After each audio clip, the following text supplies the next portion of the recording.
Hello everyone, I am Mitashi Sharma and welcome you all on my channel learning with Mitashi. आज हम बात करेंगे नई शिक्षा नीति के बारे में जो हाल ही में अभी लागू हुई है कि नई शिक्षा नीति में हमारी जो एजुकेशन पॉलिसी है उसमें क्या क्या चेंजेस हुए हैं। तो चलिए शुरू करते हैं हमारा आज का वीडियो। नई शिक्षा नीति 2020 न्यू एजुकेशन पॉलिसी, क्या क्या चेंजेस उसमें हुए हैं।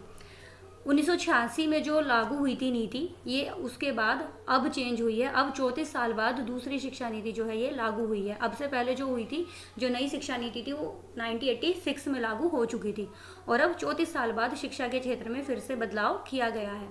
के कस्तूरी रंगन की अध्यक्षता वाली समिति के सुझावों पर ये आधारित है। के कस्तूरी रंगन पूर्व इसरो के प्रमुख थे। जो नई शिक्षा नीति है उसमें कौन कौन सी प्रमुख बातें हैं, कौन कौन सी इंपॉर्टेंट चीज़ें हैं जो हम डिस्कस करेंगे। अब जो है मानव संसाधन विकास मंत्रालय है, उसका नाम शिक्षा मंत्रालय हो गया है।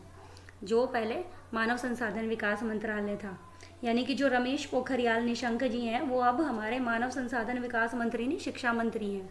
ओके, शिक्षा मंत्री वही होंगे, शिक्षा मंत्रालय उन्हीं के पास होगा।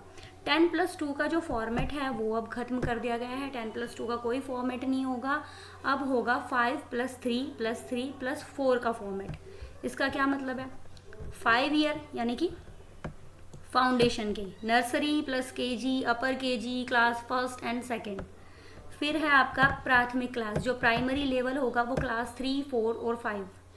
फिर है आपका माध्यमिक क्लास, माध्यमिक शिक्षा जो है वो 6, 7 और 8।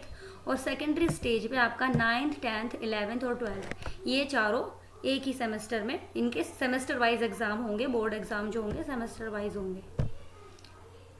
5वीं कक्षा तक जो शिक्षा होगी, 5th क्लास तक जो एजुकेशन दी जाएगी वो मातृभाषा या स्थानीय भाषा में दी जाएगी। जिस भी स्टेट की लैंग्वेज है, जिस भी स्टेट में आप रहते हो उसी स्टेट के अकॉर्डिंग, वहाँ की लैंग्वेज के अकॉर्डिंग वहाँ पर जो है वो शिक्षा दी जाएगी इतनी भाषाओं में। विदेशी भाषा में जो पढ़ाई होगी यानी इंग्लिश वगैरह या दूसरी जो लैंग्वेज आपको सिखाई जाएगी वो सेकेंडरी लेवल से शुरू होगी। अब जो है शिक्षा पर जो खर्च होगा वो जीडीपी का 6% होगा, 6% होगा। पहले ये खर्च कितना था? पहले ये खर्च था 4.43%, 43% तक था पहले ये खर्च, और अब उसको बढ़ाकर जो है 6% तक कर दिया है। मेडिकल और कानूनी शिक्षा के अतिरिक्त जो मेडिकल की है और लॉ वगैरह की जो एजुकेशन है उससे अलग बाकी सब के लिए एक उच्च शिक्षा आयोग का गठन होगा। बाकी सभी शिक्षाओं का, बाकी सभी उच्च शिक्षा का जो संचालन है वो उच्च शिक्षा आयोग करेगा।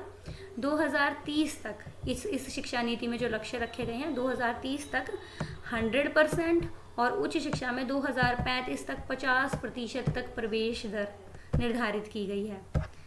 क्लास 1st से 12th तक की सभी जो परीक्षाएं हैं उसमें टेट अनिवार्य है। पहले ये था ना कि डायरेक्ट टीजीटी वगैरह या पीजीटी वगैरह के एग्जाम होते थे, अब जो है टेट अनिवार्य है। शिक्षकों को पहले टेट की परीक्षा देनी होगी, उसके बाद उनका जो उससे रिलेटेड टेस्ट एग्ज़ाम है वो होगा, फिर इंटरव्यू, फिर आपको ज्वाइनिंग वगैरह सरकारी नौकरी तभी मिलेगी। बीएड कोर्स में भी बहुत से चेंजेस हुए हैं। बीएड कोर्स में क्या क्या चेंजेस हुए हैं? अब अगर आप 10+2 के बाद, 12th के बाद अगर आप बीएड कोर्स कर रहे हैं तो वो कोर्स आपका होगा 4 साल का। ग्रेजुएशन के बाद अगर कोर्स कर रहे हैं तो 2 साल का, और अगर पोस्ट ग्रेजुएशन के बाद आप बीएड करना चाहते हैं तो आपको 1 साल का बीएड करना होगा। बीएड कोर्स में ये चेंजेस हुए हैं, जो अभी तक 2 साल का हो रहा था। जो उच्च शिक्षा संस्थान है उनमें प्रवेश के लिए आपको जो है एंट्रेंस एग्ज़ाम देना होगा, तभी आपका वहाँ पर एडमिशन होगा, एंट्रेंस एग्जाम होगा। एमफिल को ख़त्म कर दिया गया है, बहुत अच्छी खबर है। एमफिल को ख़त्म कर दिया गया। अब एमए के बाद आप सीधे पीएचडी कर सकते हैं। पहले एमए के बाद एमफिल करना होता था, फिर पीएचडी करते थे, लेकिन अब आप एमए के बाद डायरेक्ट पीएचडी कर सकते हैं। नई ट्रांसफ़र पॉलिसी, उसमें भी काफ़ी चेंजेस हुए हैं। नई ट्रांसफ़र पॉलिसी में आपको जो है पदोन्नति के आधार पर ही जो है ट्रांसफ़र होंगे। बोर्ड परीक्षाएँ जो हैं वो सेमेस्टर बेस होंगी, सेमेस्टर पर आधारित होंगी, और पोस्ट ग्रेजुएशन कोर्स में 1 साल के बाद पढ़ाई छोड़ने का विकल्प होगा। यानी कि अगर आप 1 साल आपने पढ़ लिया, उसके बाद आप कोई दूसरा कोर्स करना चाहते हो तो आप उसको बीच में छोड़ सकते हो। आपको 1 साल का डिग्री या डिप्लोमा जो भी है 1 साल का मिल जाएगा, भले ही कोर्स आपका 3 साल का है, तो आपको 1 साल का सर्टिफिकेट मिलेगा। उसके बाद आप उसको कंटिन्यू कर सकते हो। ये जो मल्टीपल एंट्री और एग्जिट सिस्टम है ना, ये इसी शिक्षा नीति में लागू हुआ है, अब से पहले नहीं था। यानी कि आप जो है कोर्स को, जब आपको एक से ज़्यादा कोर्स आप कर भी सकते हैं 1 साल में, और आप जो है उसके बीच में गैप भी कर सकते हैं, उसको छोड़ भी सकते हैं, उसको दोबारा भी ज्वाइन कर सकते हैं। यानी कि आपको 1 साल का सर्टिफिकेट मिल जाएगा, 2 साल का किया है तो 2 साल की डिग्री या डिप्लोमा जो भी है वो मिल जाएगा।